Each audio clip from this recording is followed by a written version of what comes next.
नमस्कार मित्रों, महादेव, जय हिंद। धोरण 10 विषय गणित चैप्टर 4 द्विघात समीकरणना लेक्चर 10 में आप सर्वे मित्रों फरी स्वागत है। मित्रों, आगळना लेक्चर में आपणे पूर्णवर्गनी रीते द्विघात समीकरणना उकेल मेळवता शीख्या। कूट प्रश्न आपेल होय व्यवहारिक कोयडा के जेमां समीकरण आपेल न होय एमना पण समीकरण बनावी अने एमना उकेल मेळवता पण शीखी गया आपणे। हवे आपणे अपनी छेल्ली मेथड आ चेप्टर में द्विघात समीकरणनो उकेल मेळववा माटेनी श्रीधर आचार्य नामना गणितशास्त्रीए जे मेथड आपेली है, जे श्रीधर आचार्यनी सूत्रनी रीत कहेवाय अथवा तो द्विघात सूत्रनी रीत पण कही शकाय। तो ए रीत थी आपणे हवे द्विघात समीकरणना उकेल मेळववाना छे, परंतु सौ प्रथम एना माटे सूत्रनी जे तारवणी करवानी छे ए व्यापक स्वरूपने एमनो उकेल मेळवी एमना अवयव पाड़ी पूर्णवर्गनी रीते व्यापक स्वरूपना अवयव पाड़ी अने छेल्ले जे बे एक्सनी किंमतो मळे ए आपणा माटे द्विघात सूत्र छे, जेमनो उकेल आपणे मेळववाना छीए। त्यार पछी एमनो उपयोग करी अने अन्य द्विघात समीकरणोना उकेल मेळववाना छीए। तो अहींया आपणे द्विघात समीकरण ए एक्स वर्ग plus b x plus c is equal to 0 ज्यां एक्स वर्गनो सहगुणक एटले के a does not equal to 0 नो उकेल मेळवવાનો છે, પણ પૂર્ણવર્ગની રીતથી। તો આપણને ખબર છે કે પૂર્ણવર્ગની રીતે ઉકેલ મેળવવા માટે પ્રથમ પદને પૂર્ણવર્ગ બનાવવું પડે। દાખલા તરીકે અગાઉ સમીકરણો આવી ગયા 2x વર્ગ પ્લસ 3x પ્લસ 5 બરાબર 0 હોય તો પહેલું પદ 2x વર્ગને પૂર્ણવર્ગ બનાવવા માટે આપણે આખા સમીકરણને 2 વડે ભાગતા। ઇન શોર્ટ एक्स वर्गनो जे सहगुणक होय एना वडे समीकरण ने भागता। तो अहींया मने समीकरण आपेलू छे ए एक्स वर्ग प्लस बी एक्स प्लस सी बराबर 0। तो अहींया प्रथम पद छे ए पूर्णवर्ग, आपणने खबर नथी ए शुं छे। ए गमे ते संख्या होय, ए वास्तविक संख्या छे कोई पण पूर्णवर्ग छे के नहीं ए आपणने खबर नथी, एटले ए वडे भागी नाखीए मात्र एक्स वर्ग वधे। तो एक्स वर्ग तो पूर्णवर्ग होय ज, एटला माटे आपणे आखा समीकरणने ए वडे भागी अने एमनो उकेल मेळवीए पूर्णवर्गनी रीते। खूब ज अगत्यनुं छे, बोर्ड में पण एक वखत 3 मार्क में आ दाखला तरीके पूछायेली मेथड छे, एटले ध्यानथी समजजो। थोड़ुंक समजवामां काळजी राखवू पड़े एवुं छे। अहींया आपणने समीकरण आपेलुं छे ए एक्स वर्ग प्लस बी एक्स प्लस सी बराबर 0। आगळ जे रीते पूर्णवर्ग में काम करेलुं छे सेम ए ज रीते अहींया आपणे उकेल मेळववा माटे आगळ वधवानुं छे। प्रथम पद ने पूर्णवर्ग बनाववा माटे आपेला समीकरण ने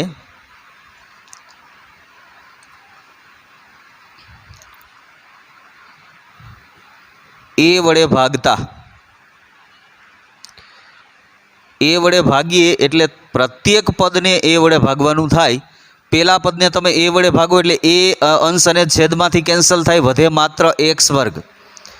बीजा पद ने जो ए वडे भागीए तो बी ना छेदमां ए अने एमना गुणाकार में एक्स आवे।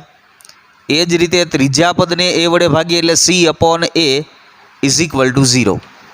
हवे आगळ शुं करता ए याद करो पूर्णवर्गनी रीते उकेल मेळववामां के जेनुं पहेલું पद एक्स वर्ग होय, जेनुं मध्यम पद बी ना छेदमां ए एक्स होय एनुं अंतिम पद आपणे मेळवीए।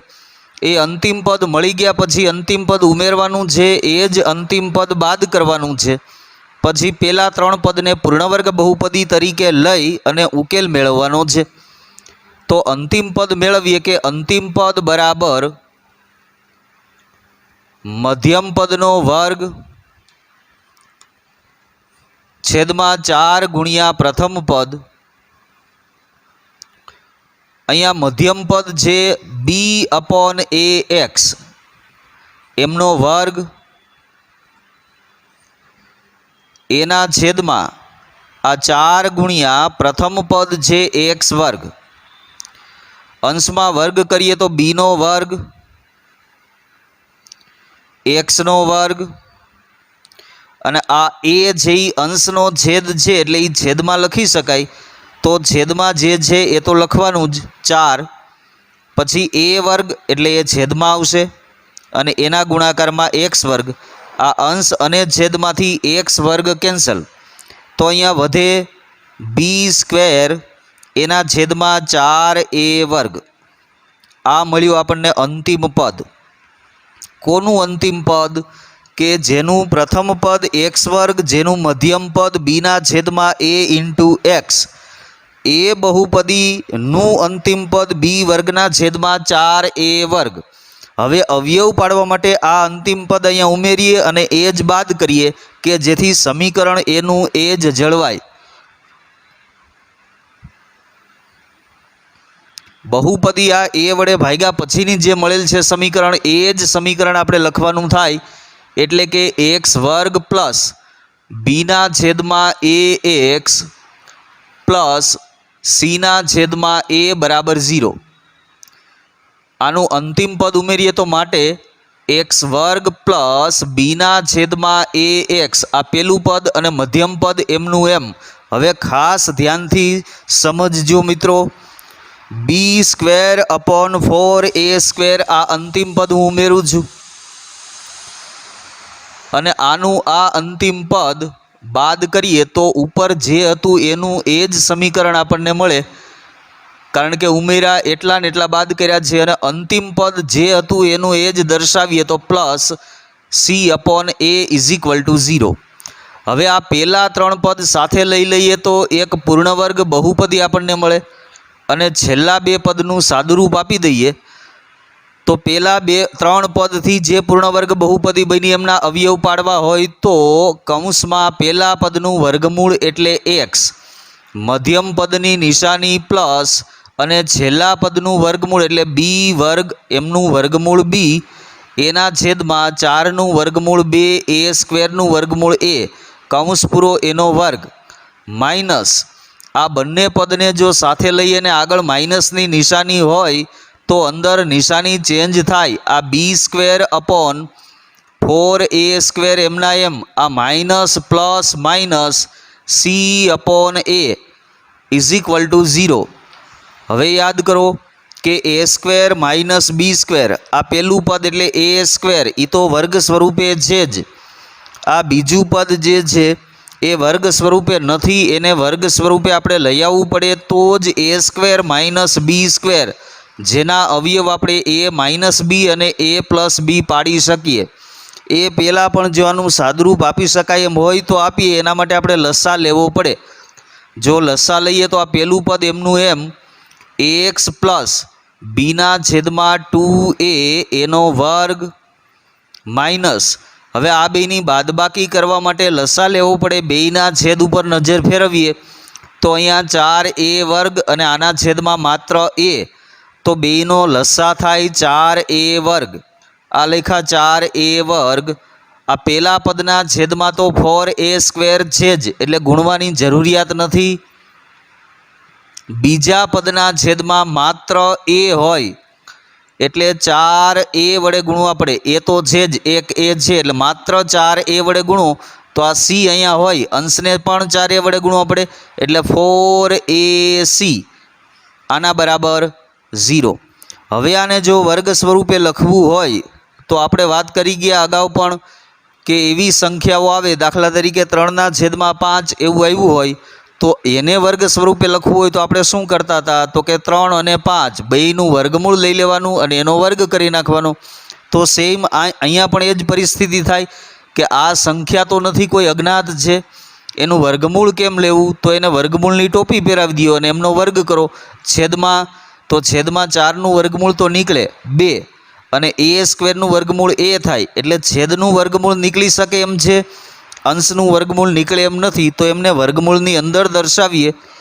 પેલું પદ એમનું એમ કે એક્સ પ્લસ બીના છેદમાં 2a એમનો વર્ગ માઇનસ આને વર્ગમૂળ લઈ લઈએ અને એમનો વર્ગ કરીએ એટલે એનું એ જ પદ આવે ખરેખર બી સ્ક્વેર માઇનસ 4ac પણ વર્ગમૂળની અંદર અને આ થઈ જાય 2a એમનો વર્ગ, આનો વર્ગ કરો મિત્રો એટલે આનું આ જ પદ આવે, માત્ર આપણી જરૂરિયાત મુજબ અલગ સ્વરૂપે દર્શાવેલું છે.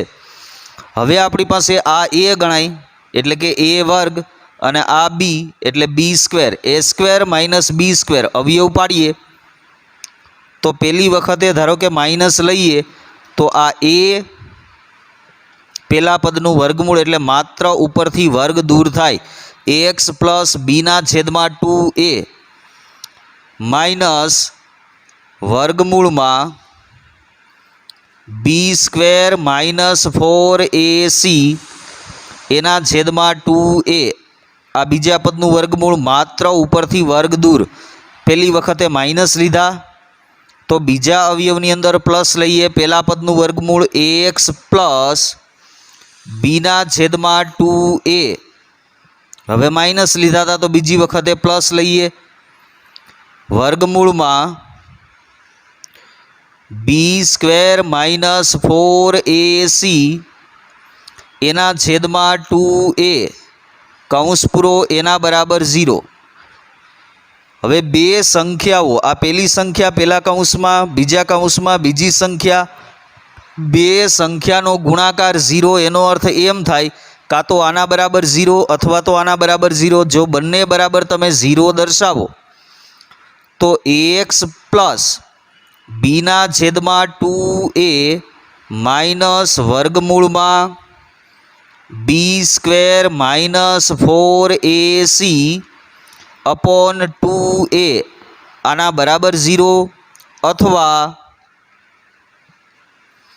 ax પ્લસ બીના છેદમાં 2a પ્લસ વર્ગમૂળની અંદર બી square minus 4ac upon 2a આના બરાબર 0. હવે આ બે સંખ્યા બરાબર 0 બંનેમાં એક્સને કરતા બનાવીએ એ આપણો ઉકેલ ગણાય. જો આમાંથી એક્સને કરતા બનાવીએ તો આ બંને પદ એને બરાબરની જમણી બાજુએ લઈ જવા પડે. જે પદ પ્લસ છે એ માઇનસ થાય અને માઇનસ છે એ પદ પ્લસ થાય. કરતા બનાવીએ બંનેમાંથી એક્સને.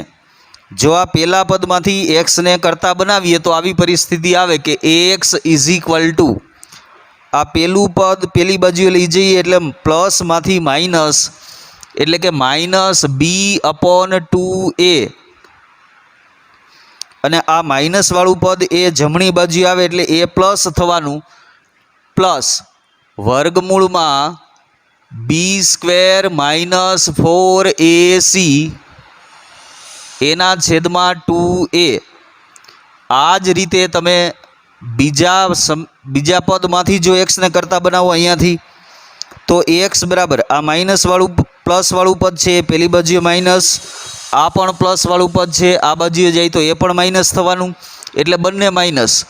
માઇનસ બી અપોન 2a અને minus under root b square minus 4ac upon 2a.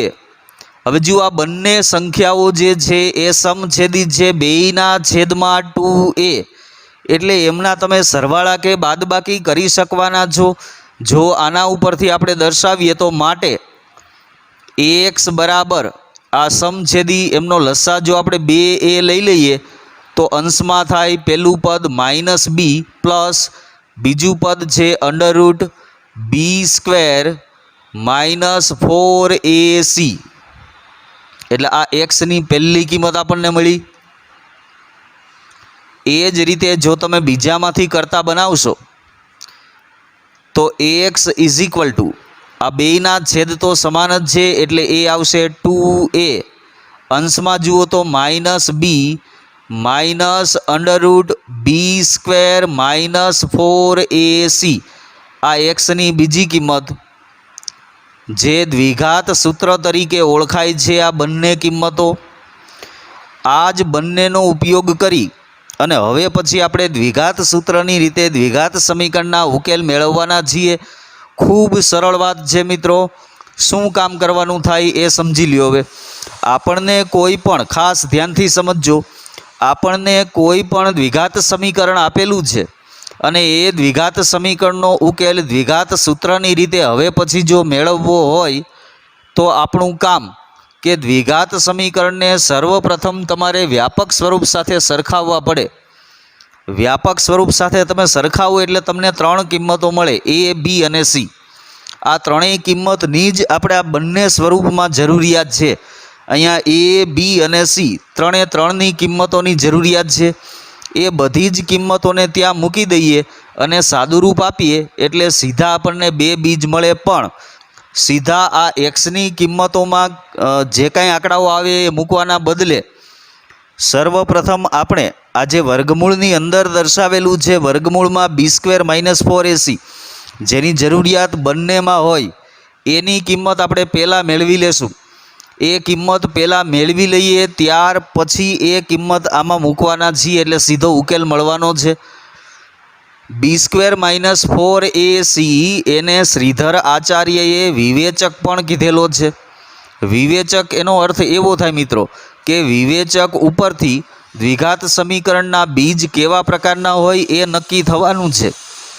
એટલે વાસ્તવિક છે વાસ્તવિક નથી આ નક્કી કરી શકશે એવી કિંમત કઈ તો કે આ પોતે b² - 4ac એટલે એમને દ્વિઘાત સમીકરણનો વિવેચક પણ કહેવામાં આવે છે. બીજું, જૂના ટેક્સ્ટબુકમાં એ b² - 4ac વિવેચકને સર્વપ્રથમ કેપિટલ ડી વડે પણ દર્શાવતા, ત્યાર પછીની ટેક્સ્ટબુકમાં એટલે આ છેલ્લે જે ટેક્સ્ટબુક રદ થઈ એ ટેક્સ્ટબુકમાં એને ડેલ્ટા વડે પણ દર્શાવતા જે 2019માં રિલીઝ થઈ. એ ટેક્સ્ટબુક પછી હવે જે નવી ટેક્સ્ટબુક છે એમાં એને કોઈ નામ આપવામાં આવ્યું જ નથી એટલે આપણે b² - 4ac એમના એમ જ રાખવાના થશે. પણ એ યાદ રાખવાનું કે એમને વિવેચક પણ કહેવામાં આવે છે. એટલે આ મેથડથી ઉકેલ મેળવો એના માટે આટલી અલગ અલગ રીતે કહી શકે આપણને એવું કે શ્રીધર આચાર્યની સૂત્રની રીતે ઉકેલ મેળવો તોય આ જ વાત, માત્ર સૂત્રની રીતે ઉકેલ મેળવો તો પણ આ જ વાત, વ્યાપક સૂત્રની રીતે ઉકેલ મેળવો તો પણ આ જ વાત કરવાની છે, અથવા તો અત્યારના મુજબ દ્વિઘાત સૂત્રની રીતે ઉકેલ મેળવો તો પણ એની એ જ વાત કરવાની છે. આ વિવેચક પરથી દ્વિઘાત સમીકરણના ઉકેલ કયા પ્રકારના હોઈ શકે એની પણ હવે આપણે ચર્ચા કરવી છે. મિત્રો, દ્વિઘાત સૂત્રની રીતે દ્વિઘાત સમીકરણનો ઉકેલ મેળવવા માટે આપણે દ્વિઘાત સૂત્રની તારવણી કરી. એ તારવણીમાં આપણને એક્સની બે કિંમતો મળી. અહીંયા મેં ઉપર લખેલી છે કે એક્સ આ યાદ રાખવાનું છે ખાસ, એક્સ બરાબર -b પ્લસ √b² - 4ac/2a અને x -b minus √b² - 4ac/2a. બંનેમાં માત્ર એક પ્લસ અને માઇનસનો તફાવત છે. પહેલા ઉકેલ માટે પ્લસ આવે અને બીજા માટે માઇનસ આવે, બસ એટલો જ તફાવત.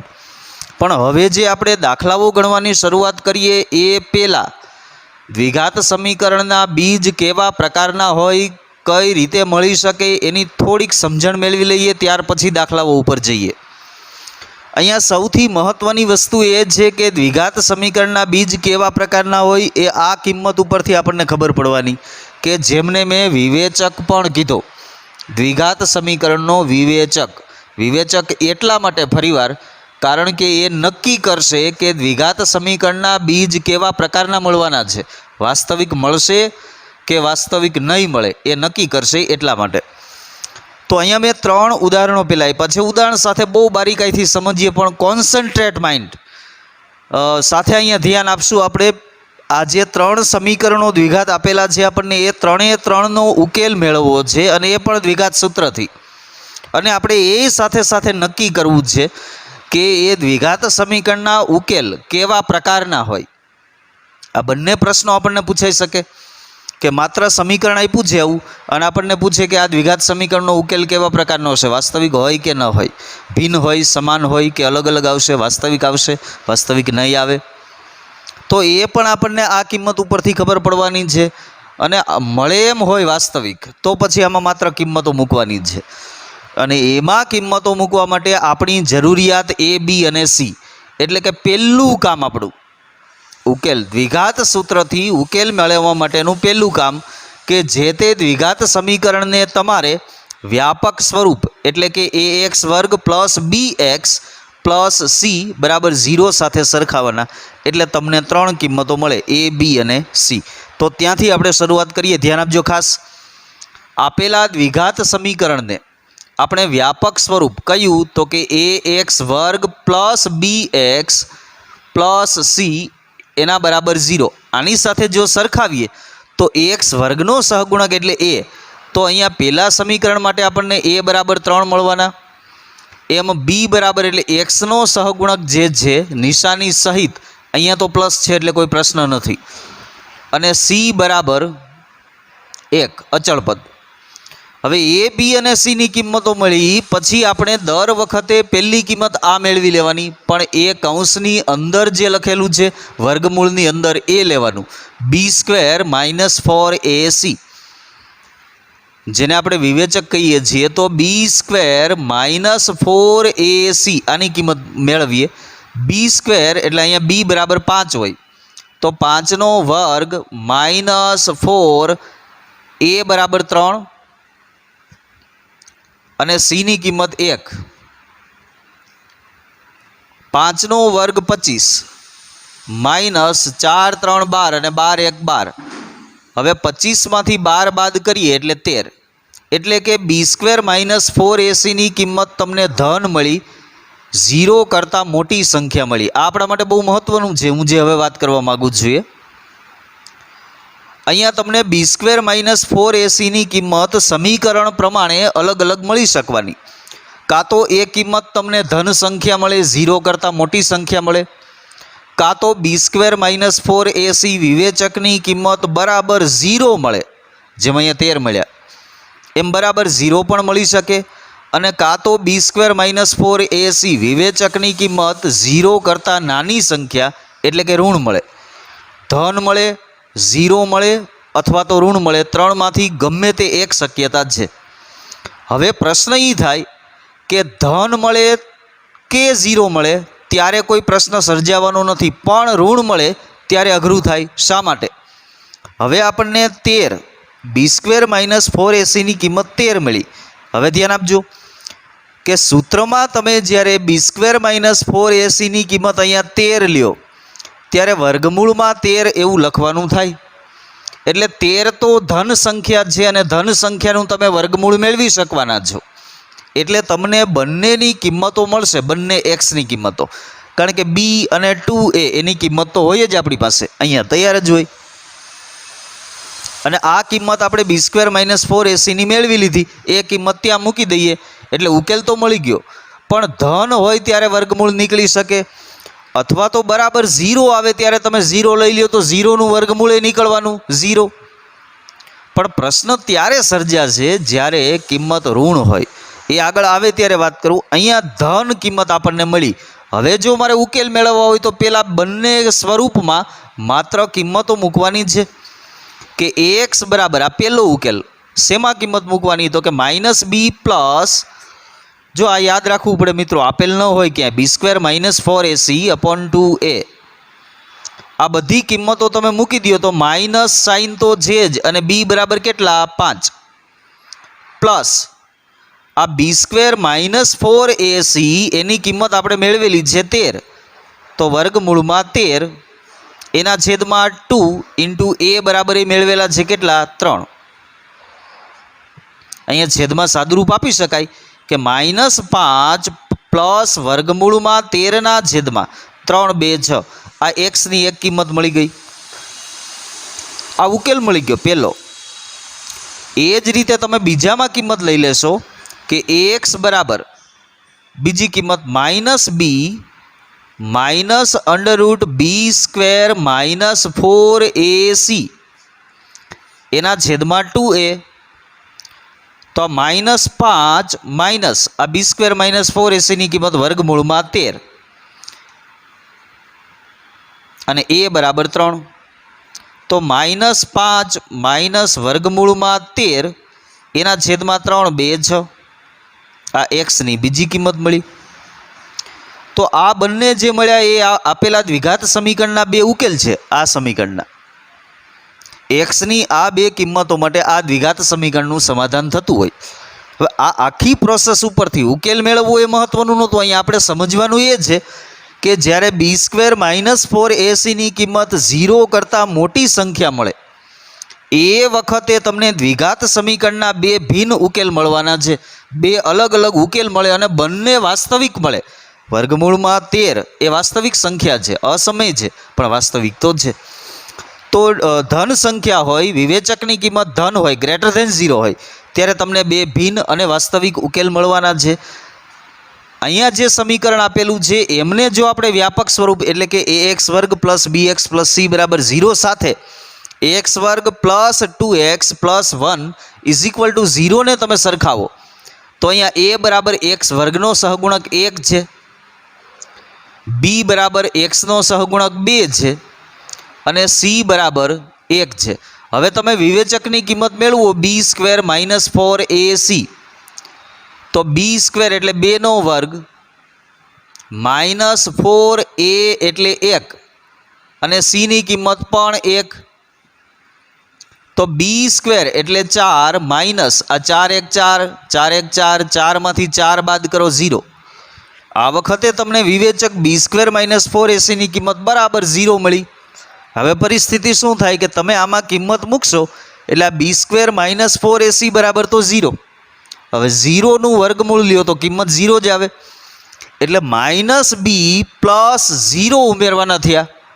હવે માઇનસ બીમાં તમે 0 ઉમેરો તો કોઈ ફેર ન પડે, અંશમાં માત્ર માઇનસ બી વધે. એ જ પ્રમાણે તમે અહીંયા વિચાર કરશો તો બી સ્ક્વેર માઇનસ 4ac બરાબર તો અહીંયા 0 છે એટલે એનો અર્થ એમ થયો કે 0નું વર્ગમૂળ 0. તો માઇનસ બીમાંથી તમે 0 બાદ કરો તોય કાંઈ ફેર ન પડે કારણ કે 0 તો સરવાળા બાદ બાકી માટે એકમ ઘટક છે.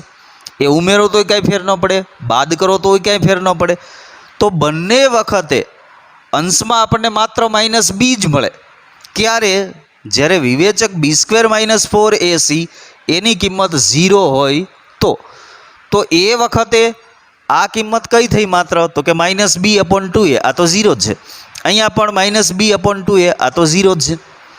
તો જ્યારે વિવેચકની કિંમત 0 હોય ત્યારે દ્વિઘાત સમીકરણના બંને બીજનું મૂલ્ય એક જ સરખું મળે કારણ કે આ એક્સ અને પેલો એક્સ બે એક્સની કિંમત માઇનસ બી અપોન 2a જેટલી હોય અને બીજ છે એ સમાન મળે. તો એ વખતે તમે બંને બીજ અલગ અલગ ગણતરી ન કરો તોય ચાલે, એક જ વખત ગણતરી કરો માઇનસ બી અપોન 2a કારણ કે બે બીજનું મૂલ્ય એક જ સરખું હોય. ફરીવાર શા માટે એક સરખું હોય? કારણ કે આ કિંમત 0 છે અને અહીંયા બંને જગ્યાએ તમે 0 લ્યો તો વધે બંને જગ્યાએ માત્ર માઇનસ બી અપોન 2a એટલા માટે સમાન હોય. તો બંને વતી એક્સની એક જ વખત કિંમત મેળવવાની માઇનસ બી અપોન 2a આ તો 0 છે, આ માઇનસ અને બી બરાબર કેટલા 2 એના છેદમાં 2 અને a બરાબર તો 1 તો માઇનસ 2ના છેદમાં 2 આ 2 કેન્સલ વધે માઇનસ 1. આ એક જ કિંમત ભલે મળી પણ એનો અર્થ એમ થાય કે આપેલ દ્વિઘાત સમીકરણના બંને બીજ સમાન છે અને એ બંને સમાન બીજનું મૂલ્ય છે માઇનસ 1 જેટલું. અને વ્યાપક રીતે મારે વાત કરવી હોય તો હું એમ કહી શકું કે જ્યારે વિવેચકની કિંમત 0 હોય એ વખતે દ્વિઘાત સમીકરણના બંને સમાન બીજનું મૂલ્ય હોય માઇનસ બી અપોન 2a જેટલું. ક્લિયર? ફરીવાર આ બંને વાત. પેલું, દ્વિઘાત સમીકરણનો વિવેચક ધન સંખ્યા હોય ગ્રેટર ધેન 0 હોય ત્યારે બે બીજ પરસ્પર ભિન્ન અને વાસ્તવિક. દ્વિઘાત સમીકરણના વિવેચકનું મૂલ્ય બરાબર 0 હોય ત્યારે દ્વિઘાત સમીકરણના બંને બીજનું મૂલ્ય સમાન મળે અને વાસ્તવિક તો હોય જ. અને એ સમાન બીજનું મૂલ્ય કયું હોય તો કે માઇનસ બી અપોન 2a જેટલું. હજી મિત્રો એક ઉદાહરણ જોઈએ, આ પણ આપણા માટે એટલું જ અગત્યનું. આ આપેલ દ્વિઘાત સમીકરણ જે છે એને આ જ વ્યાપક સ્વરૂપ સાથે જો સરખાવીએ તો આપણને a બરાબર 1 મળે એક્સ વર્ગનો સહગુણક, b બરાબર 2 મળે અને c બરાબર 4 મળે. હવે તમે વિવેચકની કિંમત મેળવો બી સ્ક્વેર માઇનસ 4ac તો બી સ્ક્વેર એટલે 2નો વર્ગ માઇનસ 4 અને a is equal to 1, c is equal to 4. B square એટલે 4 માઇનસ 4 4 16 12 વધે પણ કેવા 12 તો કે મોટા પદની નિશાની એટલે માઇનસ 12 એટલે આ કિંમત આપણને 0 કરતાં નાની મળી. હવે આપણા માટે અઘરું કે જ્યારે તમે એક્સમાં એ કિંમત લેશો, વિવેચકની કિંમત તમે આ સૂત્રમાં મૂકવા ધારો ત્યારે તમારે બી સ્ક્વેર માઇનસ 4ac કિંમત માઇનસ 12 લેવી પડે. એટલે વર્ગમૂળમાં માઇનસ 12 આવી સંખ્યા કે જે આપણે અત્યાર સુધીમાં ક્યાંય વાંચવામાં પણ નથી આવી.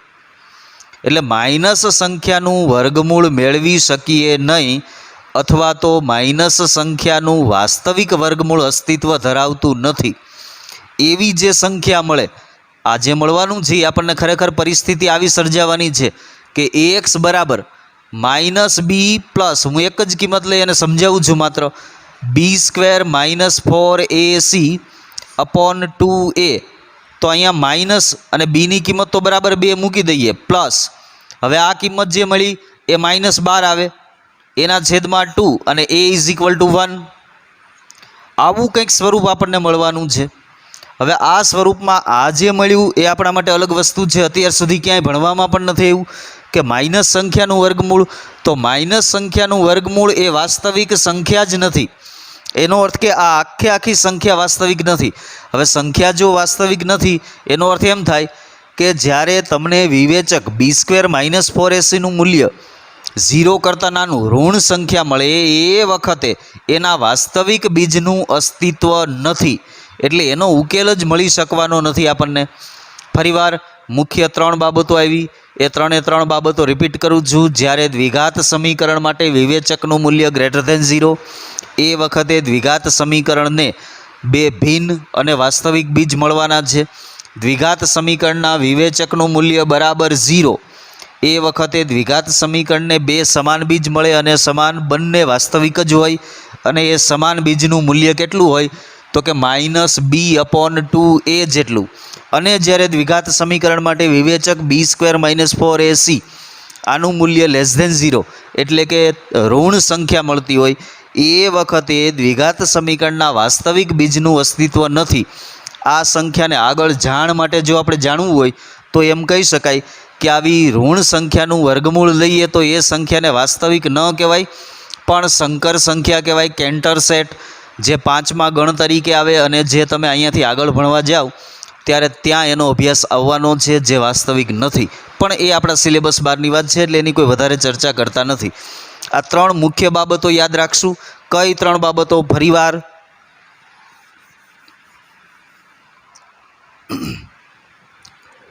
નંબર 1, જ્યારે b² -4ac > 0 ત્યારે બીજ કેવા મળવાના તો કે 2 ભિન્ન અને વાસ્તવિક બીજ.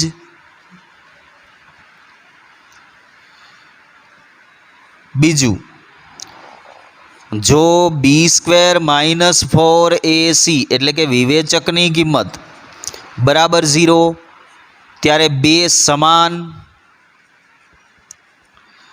અને વાસ્તવિક બીજ.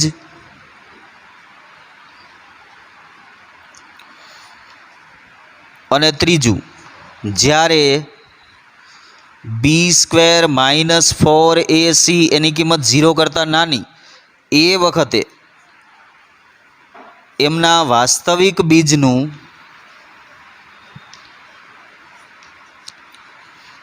અસ્તિત્વ નથી. 2 માર્કમાં 1 માર્કમાં માત્ર આપણને આવું પણ પૂછી શકે કે આપેલા સમીકરણના બીજ કેવા પ્રકારના હશે, તો માત્ર b² -4ac મેળવી અને આપણે કહી શકીએ કે જો એ >0 મળે તો આપણે એવું કહેવાનું થાય 2 ભિન્ન અને વાસ્તવિક બીજ મળશે, બરાબર 0 મળે તો આપણે એમ કહીએ કે સમાન અને વાસ્તવિક બીજ મળશે. જો ઋણ સંખ્યા મળે તો આપણે એવું કહેવાનું રહે કે એમના વાસ્તવિક બીજનું અસ્તિત્વ નથી. આજે આખા લેક્ચરમાં જે આપણે વાત કરી, દ્વિઘાત સૂત્રની તારવણી કરી, એ પણ અગત્યનો ટોપિક હતો આપણા માટે. 3 માર્કમાં દાખલા તરીકે પણ પૂછી શકાય. અને ત્યાર પછી એમના ઉપરથી દ્વિઘાત સમીકરણના બીજ કેવા પ્રકારના મળે એની પણ ચર્ચા કરી ઉદાહરણ સાથે. આ બધી બાબતો હજારો ઉદાહરણો માટે ચેક કરી શકાય, એટલે બધું મગજમાં ખાસ શાંતિથી વિચારી સમજી અને આપણને જે દાખલાઓ બીજા આપેલા છે એમના ઉપર પ્રેક્ટિસ કરશું. આ લેક્ચરનું કામ અહીંયા સુધી રાખીએ છીએ. આગળના લેક્ચરમાં આપણે દ્વિઘાત સૂત્રથી દ્વિઘાત સમીકરણના ઉકેલ મેળવવાના છીએ. અસ્તુ. ઓમ સાઈનાથ.